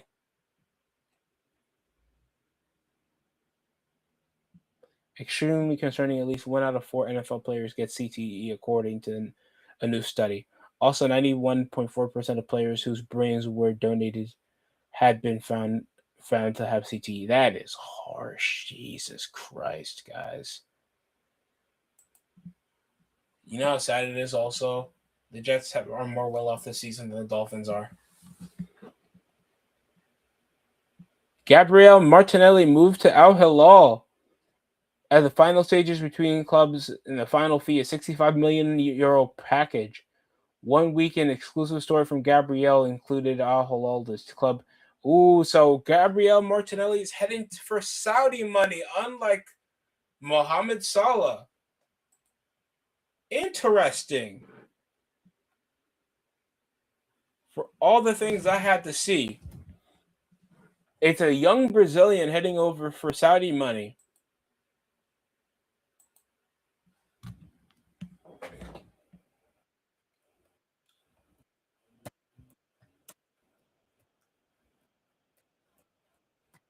I understand Gabriel Martinelli has been like shown, and I think he was like a saving grace for that 2020 season. Like around the pandemic, Arsenal were like very poor after Pierre-Emerick Aubameyang signed that poor contract. But you saw a lot of emerging young faces like Zinchenko. I know Zinchenko was still, I think, at Man City, but Bukayo Saka was just transitioning into the right wing. They got Odegaard around January, and they were like finally building a legitimate team until like 2022. That I think like got Arsenal right into the map of contending for the Premier League. But it sucks, man. I really like Gabriel Martinelli. I thought he'd play for like a big European club, and he's still at the age where he could still contend. But who could say no to what Al Hilal probably charges? I mean, pays weekly.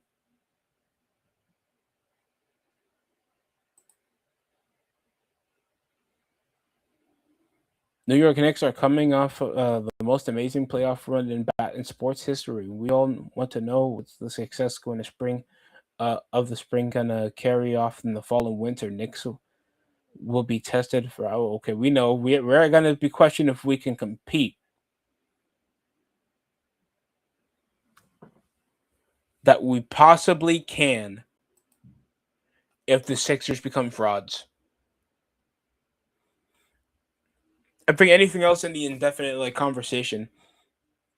It's still the Pacers that are back with Tyrese Halliburton, Orlando Magic, Miami Heat, possibly the Atlanta Hawks, Cavaliers, Boston Celtics, even though we think they're going to be a fringe play-in contender.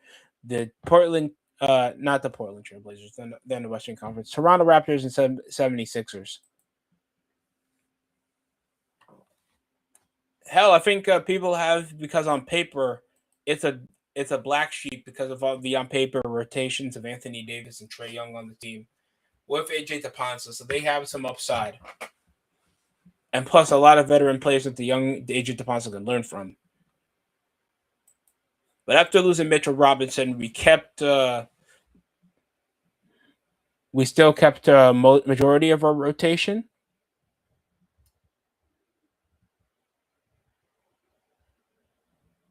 I would say like a majority of our rotation.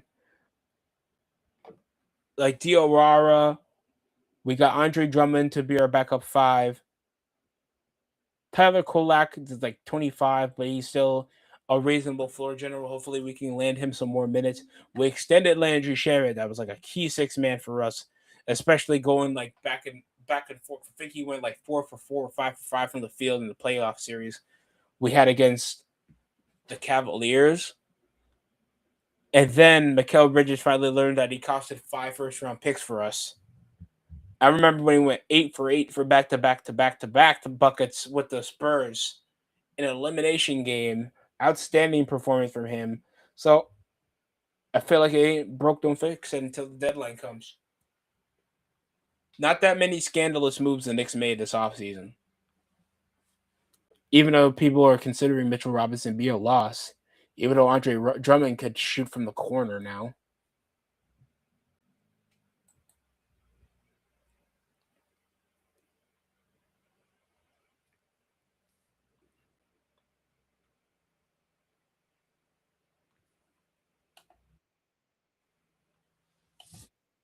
Let me get the ratings up for what's going on. It's from August 13th, August 17th.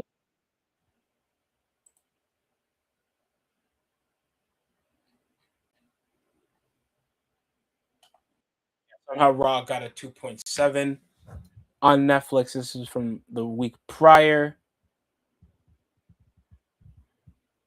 AEW Collision actually pulled up average enough ratings with their demo going 0.6, but they had 409,000 views. And this is like what? Isn't this weekend their go home show before they go for All In? 203,000 for Impact. That's crazy. Jesus Christ. Even on American TV, they were doing decent numbers. At least like 500,000. 250,000. They couldn't even do monthly pay-per-views around their last time on Spike, but even they were picking up still like average numbers, like around like 1.2 million. 658,000 viewers on Dynamite on TBS. This around August 12th. August 11th for NXT was like 500. Pretty average numbers. Feel like nothing that really pushed over the needle. Even though I'm shocked we didn't get SmackDown numbers first. Because televised ratings, because they still air over on USA Network.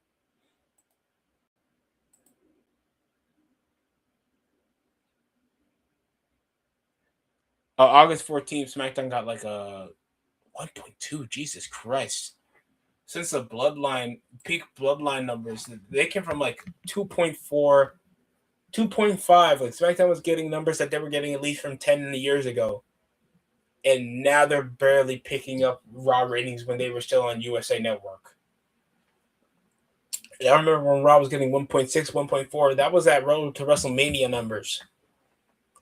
I know we're like weeks past SummerSlam, but this is just poor. These are just poor numbers from SmackDown, especially when they just thought just giving Bloodline B Team the tag titles.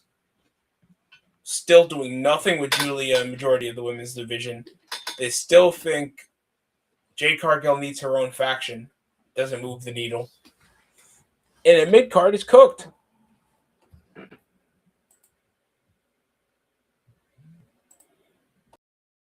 Ospreay will win. I think Will try to push him off, especially with Kenny Omega turning heel. The worst part, especially when it feels like they're giving him the green light, they're turning Kenny heel after the pay-per-view. They turned him heel like after what was that last pay-per-view called? Redemption, pulling him with the with the one-winged angel. Like, do they have a full card already developed for All In?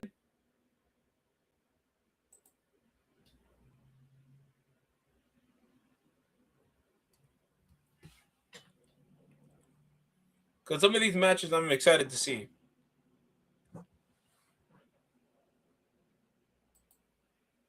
"5 days from now. In London, we're back after, I think last year we were in Texas. This is a big ad card. We'll have a Continental Classic, a mystery opponent.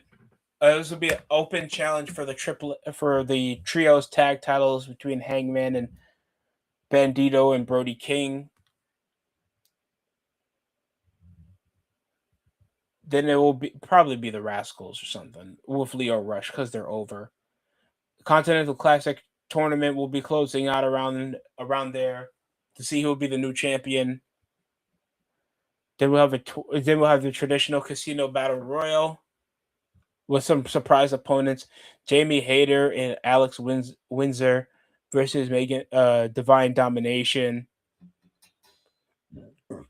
I think the best rivalry I'm going to enjoy is probably Darby Allin versus Kevin Knight. That would probably be the best one. Even though last time Kevin Knight put him in a stretcher on the last Dynamite clip I saw. Kyle Fletcher, Okada, Don Callis' family's in a whole implosion, knowing everybody wants the gold. With Kyle Fletcher defending against Okada and Konosuke Takeshita in a triple threat. Or in a three-way dance.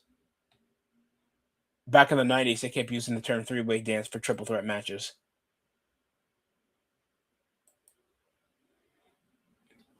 It'll be the Young Bucks versus Cope and Cage. The Double C. The Unkin Cage. They'll probably drop the belt to the Young Bucks. Especially when I hear rumors of Cope's contract expiring. It would not surprise me that he'd be willing to still drop the title to the Young Bucks, especially in the biggest show of the year. But this might be a bloody one. This might be a bloody match. Mercedes Moné versus Willow Nightingale. Who you got winning?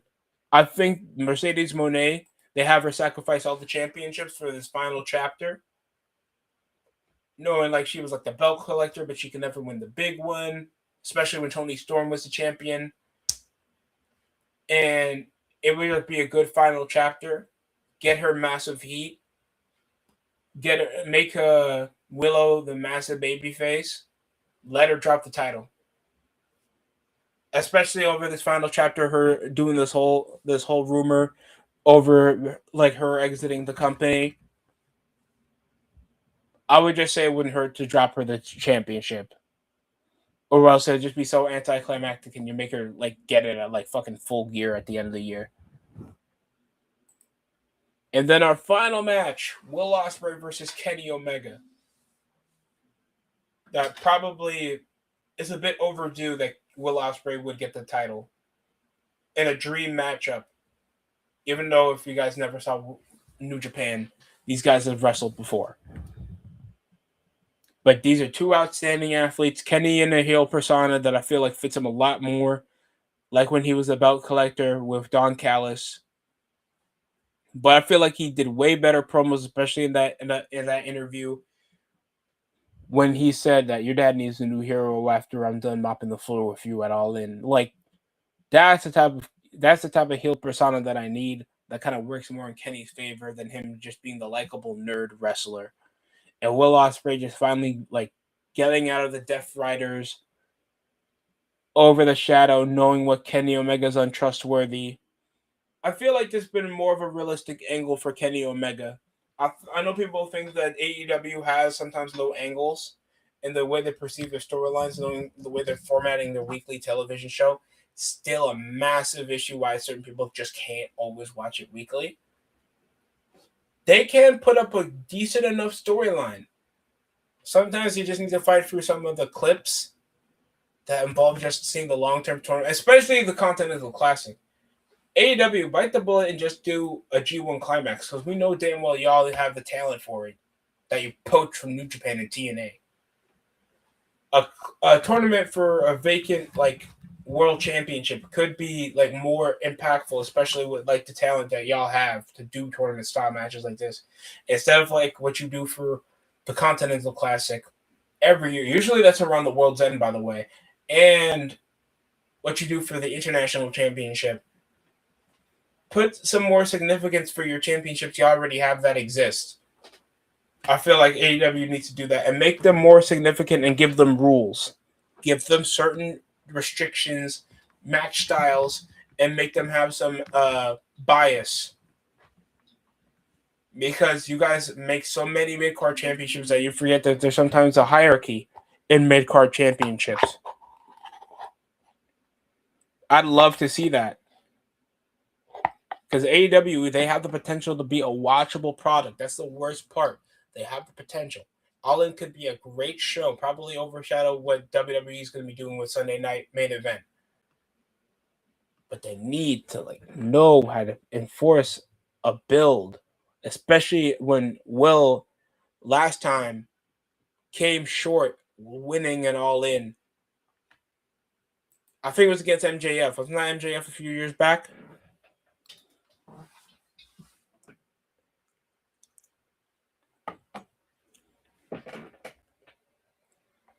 And especially coming out of lockdown, even though lockdown had a lackluster main event.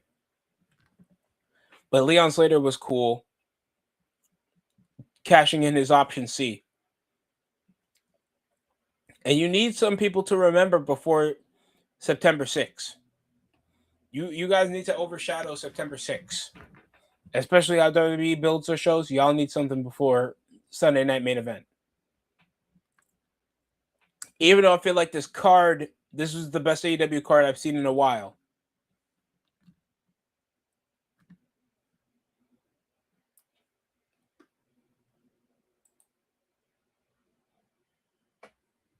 Besides that, I'll probably go live later on for NXT. If y'all want to still see me till then. Right now, I'm going to take a bit of a rest. Thanks for being live for me. I'm going to chill. Adios. That's it for me.